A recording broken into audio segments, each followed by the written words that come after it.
Começar pelos fins. A nova questão comunista. 1.06. Da crispação à mutação. Foram assim perdidos anos para o debate sincero e a investigação plural sobre esta questão de importância capital. Devo dizer que a minha defesa do comunismo começou por não ter também grande repercussão no que iria tornar-se a área dos refundadores, onde, aliás, depois, nem todos aceitaram a fórmula arvorada pelo semanário Futurs, comunista de outro modo. Também é verdade que a minha compreensão da questão comunista dava certamente o flanco a muita crítica por volta de 1986-1987. Era já menos o caso, parece-me, em 1990, no primeiro capítulo de Communisme, Quel second souffle, em que o meu pensamento beneficiava da rica elaboração coletiva que o manifesto refundador Urgence de Futur iria condensar. A publicação desse livro, de cuja redação não fiz segredo, não deixou de preocupar um pouco a direção do partido que tinha na manga a melhor das defesas, um livro do próprio secretário-geral. Tendo enviado o meu manuscrito em 1 de fevereiro à editora do partido, que entretanto se transformara na Messidor, tive de esperar imenso tempo pelas primeiras provas e depois pelas segundas.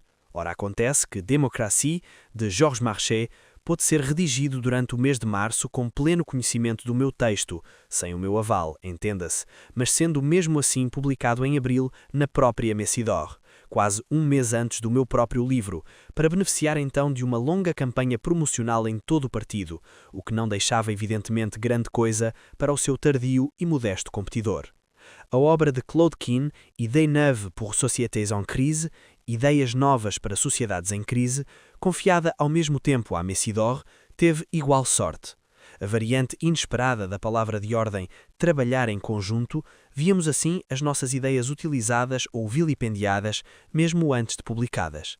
Sem que o autor explicasse porquê, Démocratie inaugurava uma mudança conjuntural do discurso da direção, em que o comunismo fazia uma entrada em grande, já não subitamente como ideal, mas como objetivo, ancorado no movimento real, perspectiva aberta pelos antagonismos do capital e na qual convinha mesmo dar um segundo alento ao movimento comunista. Em suma, embora não tivéssemos falado disso durante tantos anos, continuamos plenamente comunistas. Mas atenção, fazer disso objetivo imediato da luta do nosso povo seria, saibamo-lo, pura utopia. O próprio Marx o tinha visto muito bem, pelo que afirmava a necessidade de uma fase transitória, o socialismo. O comunismo não é para amanhã. Referirmos-nos a ele por palavras não é, pois, forçosamente uma culpa, mas é evidente que só o socialismo à francesa pode orientar a nossa estratégia. Em suma, neste não diálogo de surdos, respondiam-me tranquilamente ao lado da questão, persistindo em entender como comunismo apenas uma longínqua sociedade futura, mas de modo algum ao mesmo tempo, como fazia Marx, um processo atual, que o visava à partida e sem o depreciar. Numa representação da história inteiramente periodizada à moda antiga, haveria hoje lugar apenas para uma luta defensiva contra o capital, amanhã só para a construção do socialismo, e quanto ao comunismo, este não seria ainda situável no calendário. Como se, só para dar um exemplo, a proposta avançada por Paul Bocarra, bater-se sem demora a fim de inventar e impor um vasto sistema de segurança de emprego e de formação, dando início à superação parcial do mercado de trabalho e do trabalho assalariado capitalista, não ilustrasse a possibilidade e até a urgência em dar início, sem qualquer ingenuidade, a batalhas imediatas de desígnio autenticamente comunista. Que fosse evidente poder fazê-lo e que nada fosse sem dúvida mais indicado a uma força política que se pretende revolucionariamente em sintonia com os dramas colossais e as possibilidades não menos imensas do nosso tempo, eis o que, inferia-se da leitura de Démocratie, parecia ainda não suspeitar em 1990 o quinto andar da Place do Coronel Fabien. Acusar-me-ão de ser severo e, em todo o caso, muito seguro de mim? À partida nem era nem uma coisa nem outra. Ainda em 1981 defendia publicamente Georges Marchais, além do que seria razoável, contra as críticas em que o via submerso, confere anexo 2. Quanto à pista de reflexão que comecei a expor perante o Comitê Central em 1984, prezava demais para não estar plenamente receptivo a qualquer crítica que fosse capaz de me obrigar a traçá-la melhor. Em vez disso, tive direito às mais infames interpretações da minha postura, a que se sucedeu a fuga a qualquer verdadeiro debate, a lenga-lenga de objeções desarmantes, acompanhadas do recurso a práticas de direção sobre as quais considero que fui bastante discreto. Por ter levantado grandes questões incomodativas, fui tratado sem escrúpulos como adversário e, por mais de uma vez e contra toda a evidência, como inimigo, coisa pela qual nenhum dos dirigentes de então me dirigiu uma única palavra de arrependimento. Seguro de mim, como não sê-lo, vendo o que me opunham, embora tentasse manter-me atento à eventualidade de críticas pertinentes. Severo, levei tempo demais a compreender que era absolutamente necessário ser muito menos com os indivíduos, gostaria de fazê-los sentir mesmo nas passagens mais asperamente críticas deste livro, cada comunista é para mim, antes de mais, um camarada, do que com um sistema que privava o militante de qualquer efetiva possibilidade de intervir nos assuntos que lhe dizem mais diretamente respeito. Esta é uma inverosímil contraprodutiva forma-partido, à cuja necessária e possível superação será dedicado o último capítulo. E embora se diga muitas vezes o contrário, creio que o PCF, apesar das suas muito temíveis especificidades, não é sem dúvida, diga-se o que dele se diz muitas vezes, o exemplo mais extremo, porque nele o pior não abafou todo o melhor, só uma grande parte. Seja como for, o partido ainda não morreu, a despeito de tantos prognósticos peremptórios.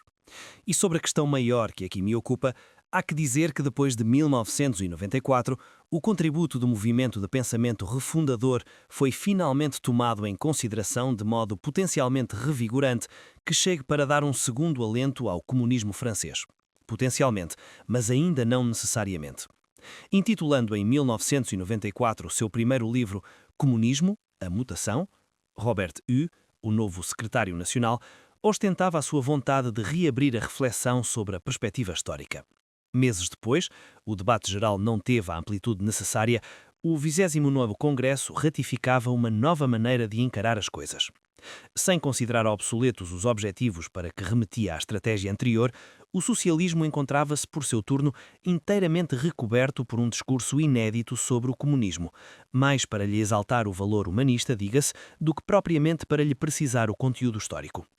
Falando do desígnio comunista, aquele discurso, a meu ver demasiado implicitamente, afastava quer o adiar para as calendas gregas, quer a divisão do caminho em etapas. É desde já que este desígnio deve tornar-se operativo ao inscrever no limite dos possíveis atuais mudanças reais que transcendem já esse limite. Caracterizando esta nova concepção do processo revolucionário como superação do capitalismo, palavra exposta aos piores mal-entendidos à falta de suficiente esclarecimento teórico, inclusive filosófico, recusava muito justamente a utopia devastadora das abolições por decreto e das inovações sem bagagem, para remeter a transformação social para a fecunda complexidade dialética do processo em que verdadeiramente mudam as coisas. Aqui está o que, sem chegar para constituir uma verdadeira reviravolta, assinalava alguns notáveis avanços, mas passar de um discurso de tonalidade temporariamente nova sobre o comunismo a uma política duravelmente inovadora que dê sentido mobilizador a este vocábulo exige o mais inventivo trabalho de pensamento e de ação. E, antes do mais, para fazer compreender claramente o que neste caso está em jogo. Porque não esqueçamos que, coisa inacreditável e todavia flagrante, nunca o Partido Comunista se tinha explicado até aqui sobre o comunismo.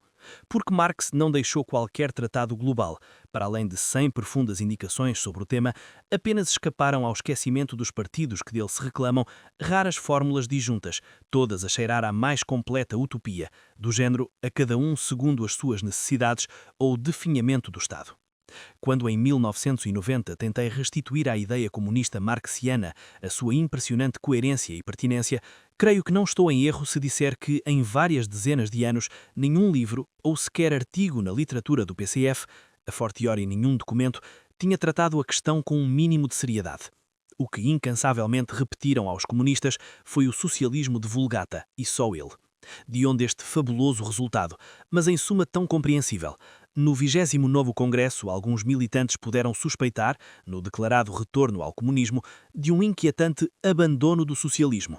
Como se, indiferente às exigências precisas de uma real saída do capitalismo, o comunismo não fosse mais que vaga proclamação de um humanismo mole e, em nome da firmeza relativamente às posições do marxismo-leninismo, que nunca foi mais do que desnaturação stalinista do pensamento marxiano e leniniano, assistiu-se mesmo a este excepcional espetáculo. A intransigente defesa que alguns fizeram da socialização dos meios de produção e de troca, graças à conquista operária do poder político, contra a plena revalorização do comunismo, sem minimamente tomarem consciência de assim estarem a refazer a um século de distância a operação historicamente constitutiva da social-democracia aquém de Marx. Ao que nós chegamos.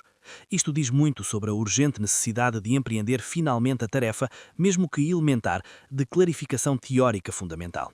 No entanto, como poderemos nós explicar-nos melhor sobre o comunismo sem começar a aplicá-lo? Porque a grande questão está aqui.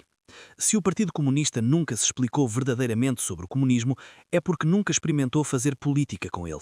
Era este o fundamento que a sua relegação para o reino do ideal reconhecia, terminologia muito significativamente retomada por Arlette Laguillière, Conferência Le Monde, 7-8 de fevereiro.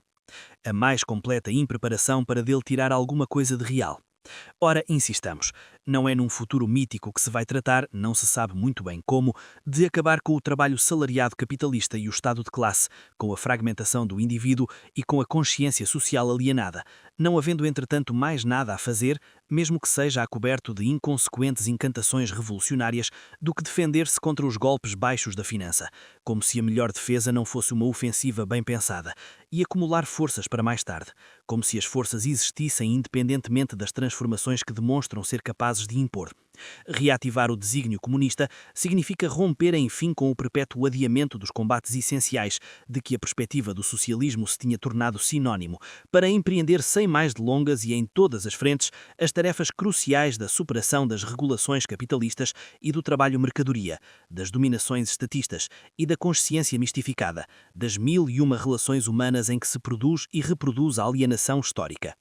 Está quase tudo por inventar, para construir desta maneira uma autêntica estratégia comunista tão realista nos objetivos imediatos que se impõe, quão sugestiva nos imensos fins que lhe conferem o seu sentido. Fora desta invenção teórico-prática, comunismo continuará a ser uma palavra oca. Pelo contrário, encetemos, tateando esta via seguramente difícil, em que os atores do cotidiano começam a ver o objetivo comunista dos seus atos e tudo pode começar a modificar-se no que terá sido, de maneira tão infrutuosa apesar de tantos méritos, o combate revolucionário do século XX.